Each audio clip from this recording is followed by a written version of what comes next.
It was just after midnight on a Friday night. My husband was absorbed in an online game in the living room, while I sat at the dining table, working on some tasks I had brought home. Out of nowhere, he casually suggested we should live apart. Startled, I asked him why. Although we hadn't been getting along well lately, I felt I deserved to hear his reasons. My name is Megan. At the stroke of midnight, as I turned 35, my husband, fully aware of my ongoing infertility treatments, dropped a bombshell. I was so taken aback that my mind went blank. Without tearing his eyes away from the screen, he said, "You just turned 35, right? Even if you got pregnant now, it would be a high-risk pregnancy, so I've decided to give up on having kids with you. That's why I want to live separately and move in with my mom." What? I don't understand. I was baffled. Why did giving up on having kids mean he wanted to live apart from me and move in with his mother? We got married 2 years ago. While I wanted to enjoy our newlywed life for a while, my husband was eager to start a family. As the youngest of 3 brothers, each with 3 kids, he was constantly reminded by his siblings, "It's best to have kids while you're still young and energetic." So we decided to try for a baby. However, a year passed and we were still not blessed with a child. One day, my husband said, "You should get checked out." "For what? Why?" I asked, taken aback. "We can't have a kid. There must be something wrong with you," he yelled. Although his accusation upset me, I decided to visit the gynecologist just in case. The results revealed that I did have a condition that made it difficult to conceive. Without any symptoms, this news was a huge shock. The gynecologist explained that while it would be challenging, natural pregnancy was still possible. Despite this, I felt a heavy weight on my heart as I prepared to tell my husband. That evening over dinner, I calmly shared the results with him. He seemed almost triumphant as he said, "I knew it was you. But the doctor said I could still get pregnant," I muttered. He glared at me and declared, "It's been impossible, and it's not going to change." His unilateral conclusion filled me with anger. "You could have an issue too, you know," I retorted. That struck a nerve, causing him to raise his voice. "Megan, it's obvious what the problem is here. How dare you try to blame me?" With a resounding bang, he slammed his fists on the table in frustration. I recoiled in surprise. "You're just a failure. Can't even conceive a child." With that cutting remark, he stormed off to the bedroom. Left alone, tears streamed down my face as I washed dishes. I knew he was reacting out of shock and frustration. If only we could conceive, maybe then we could find happiness together again. With determination, I resolved to redouble my efforts to conceive and regain my husband's love. Regular visits to the gynecologist became routine, but with each visit, my anxiety mounted. Despite focusing intensely on my most fertile days, success eluded me. Fueling my stubborn resolve, one morning I ventured, "Let's try again tonight, okay?" To my surprise, he met my suggestion with disapproval. "Isn't it a bit awkward to talk about tonight so early in the morning?" Embarrassment flushed my cheeks. Reflecting on it, I realized it might seem strange, but we were a couple. It should feel natural. Suppressing my mixed emotions, I tried gently persuading him. "Don't you want a child too?" But my husband shot back. "I never really wanted a child. It's too expensive. My brothers always said a real man has a wife and kids, so I thought I'd give it a shot. But now that it's not happening because of you, I have a respectable excuse not to care anymore." From then on, whenever I approached my husband, he would dismiss me with excuses like, "I'm busy," or "I'm tired." Yet I was just as busy and exhausted from work. Each rejection shattered my pride as a woman. Lately, my husband had become engrossed in online gaming, staying up late into the night. Our intimate life had faded, and even our daily conversations had dwindled to almost nothing. It seemed my husband had lost interest not only in having children, but in me as well. Despite this, I persisted in visiting the gynecologist. During my infertility treatments, I was struck by the number of couples at the clinic. It specialized in infertility, always packed with patients. Waiting 2 to 3 hours even with an appointment was normal. Seeing so many others struggling with the same issue gave me a strange comfort. Sometimes I would witness a couple emerging from a consultation room, the woman tenderly touching her still flat belly, her husband by her side. Perhaps they had just received news of a pregnancy. I longed for that to be me. I wanted a child desperately. I wanted to regain my husband's love and find happiness again. My hope for a child began to dim when I was told that further treatment would be difficult without my husband undergoing testing. I found myself at a crossroads, unsure of what to do next. Maybe it was all impossible after all. The journey home from the gynecology clinic always left me with a painful ache, threatening tears. As I stepped onto the main road, I glanced up and was startled by the sight of an elderly woman in flamboyant attire. The surprise halted my tears. She appeared to be in her 70s, with thick makeup and a boldly colorful dress that clashed with her surroundings. I didn't recognize her at first, but there was something oddly familiar about her. Could it be my mother-in-law? Despite living in the same city, we seldom crossed paths, and this woman bore no resemblance to the modest image I recalled. Yet the distinctive mole on her cheek left me certain my mother-in-law had undergone a dramatic transformation, contrary to her usual simple appearance. It caught me off guard. I faded into the crowd, silently observing. My mother-in-law was a force of nature. She held herself to lenient standards while scrutinizing others with harsh judgment, hurling insults that could leave anyone speechless. She favored my husband, her youngest, with unabashed affection, contrasting sharply with her treatment of her other children, whom she often dismissed as mere financial burdens. This disparity fueled resentment, especially for my brother-in-law. Last year, when my father-in-law succumbed to cancer, discussions arose about her moving in with one of her children. Both her eldest and second sons, along with their families, flatly refused. I assumed the responsibility would fall to us, but she asserted her independence, declaring she would live alone as long as she remained healthy. Whether fueled by bitterness over being rejected or her innate character, her reaction to my father-in-law's passing was explosive. She publicly accused her sons of ingratitude, accusing them of financial exploitation, and claimed the lion's share of the inheritance without considering an equitable division. Despite numerous attempts by my husband and brother-in-law to suggest dividing the inheritance according to legal guidelines, she remained steadfast, refusing to yield. No one could sway her. Even I received a cold dismissal from her with words like, "I have no interest in getting along with you, so stay away from my house." Compared to the fiery conflicts between her and my brother-in-law and their wives, I found myself in a relatively peaceful position. One day, I spotted my mother-in-law disappearing into a shop without noticing me. I couldn't reconcile this with the woman I knew, and I found myself staring at the signboard of the building she had entered. That night, I debated whether to tell my husband about his mother's actions, but ultimately decided against it. After all, she was an adult, now single without my father-in-law, and entitled to her personal choices. It wasn't my place to criticize her interests or decisions. Since then, I've caught glimpses of her a few times, but always pretended not to notice.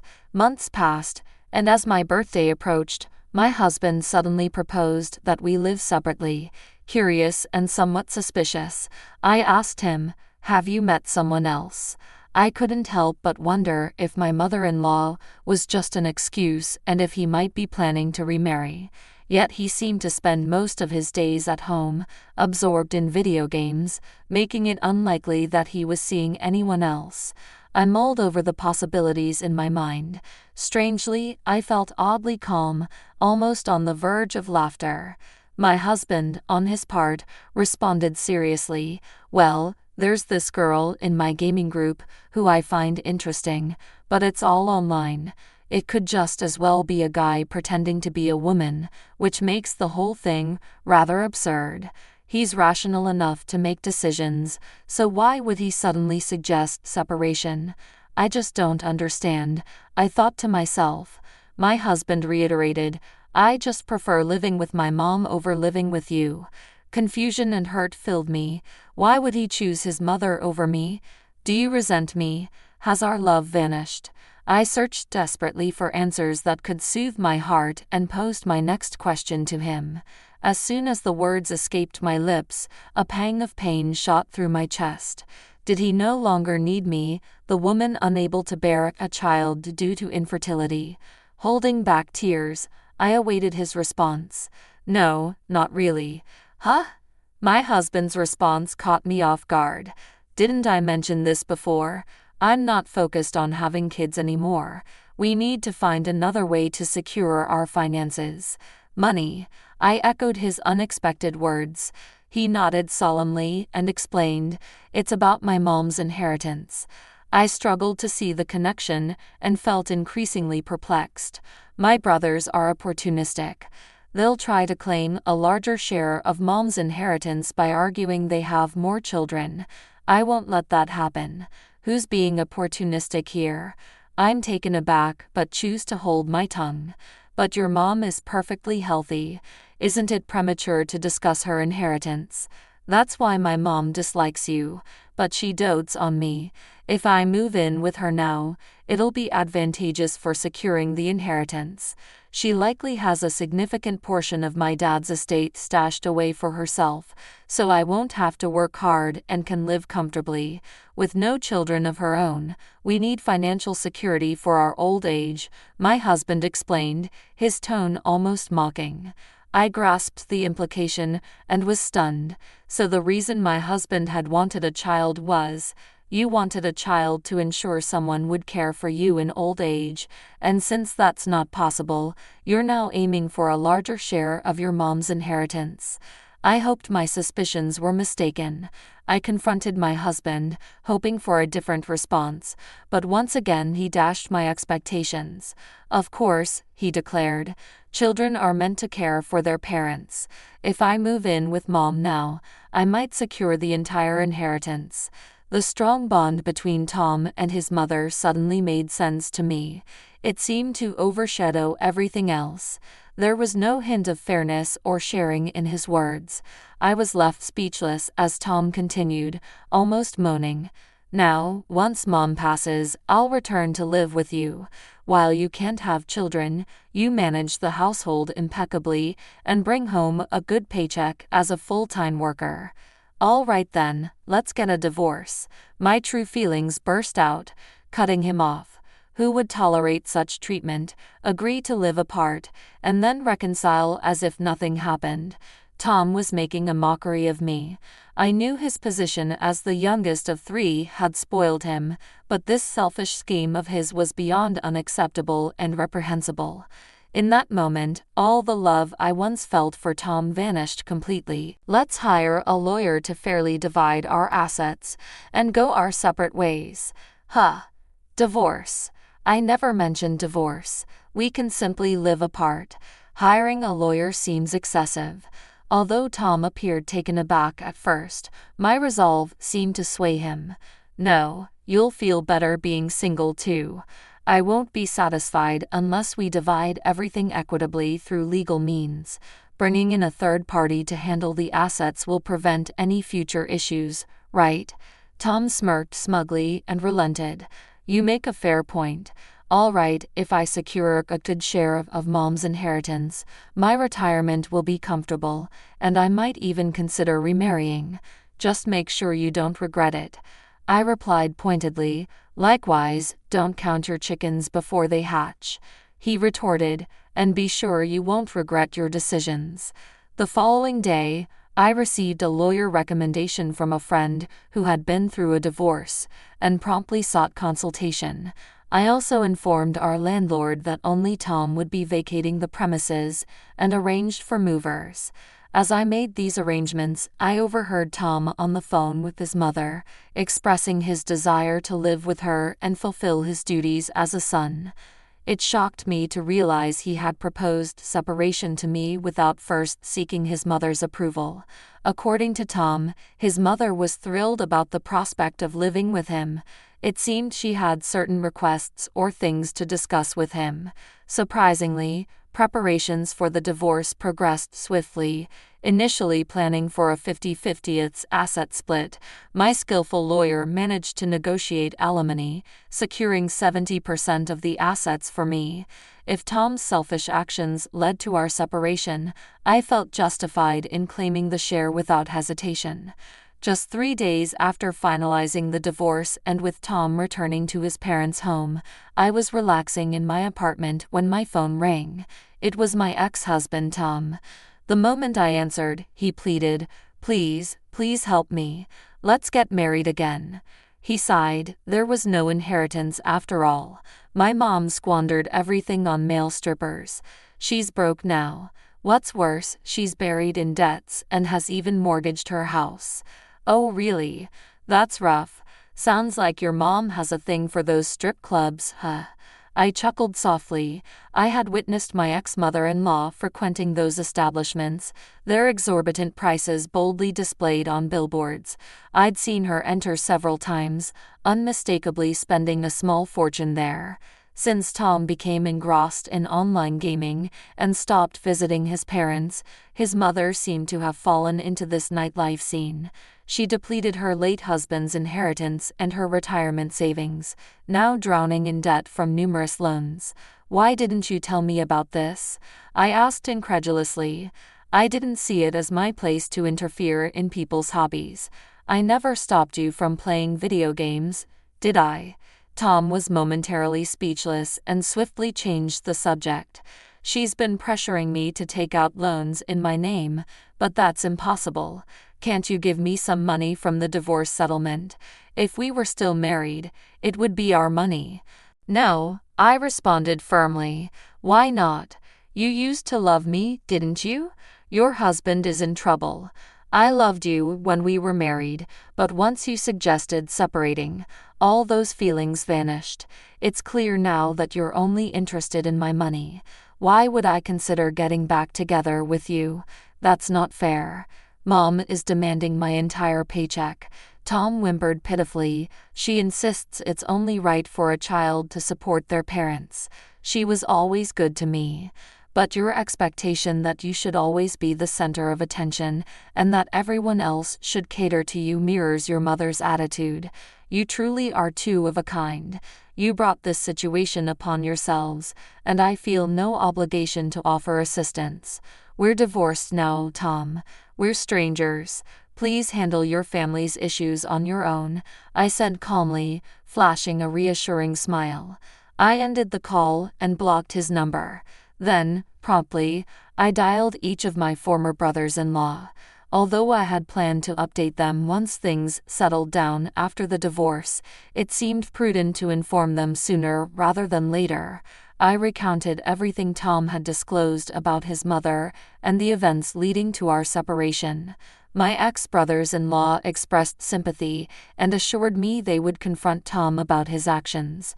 Later, I received word from one of them that Tom's brothers had paid a visit to their parents' home, resulting in quite a scene. Hearing this, I decided to change my door locks as a precaution and ultimately made the decision to move. Cutting ties completely seemed best. While browsing real estate listings, I came across a listing for Tom's parents' house being put up for sale. Curious about Tom and his mother's fate, I briefly considered asking my former brothers-in-law for updates but ultimately decided to focus on moving forward and severing all connections with the past. I plan to move to a pet-friendly apartment and relish a peaceful, carefree life, possibly with a charming feline companion.